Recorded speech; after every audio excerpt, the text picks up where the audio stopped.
This is Lion King for the Sega Genesis. Previously, I had played Lion King for the SNES, so this review is going to be used to compare the two games. I think the first very obvious difference is the sound. It is just so much better on the SNES than the Genesis version.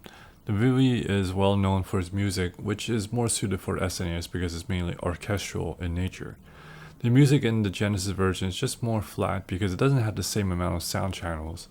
You also have voiceovers, which the SNES just does much better as well. Next up is the graphics. To me, at least, I feel like the static images look better on the SNES version, like the title page. However, the stages themselves look pretty similar to the point where it doesn't really seem to matter that much in terms of differences.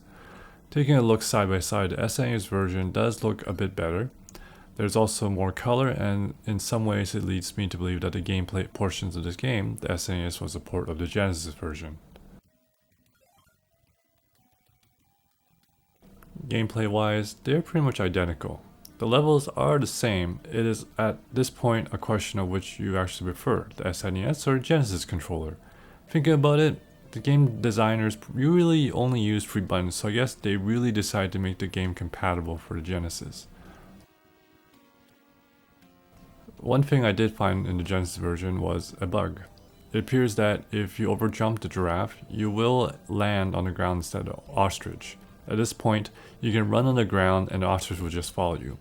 If you hit something, the game will freeze. So which version of this game is better? I would have to say the SNES version is better, because the sound is just far superior compared to the Genesis. But overall, the gameplay and the graphics I feel in general are pretty much the same.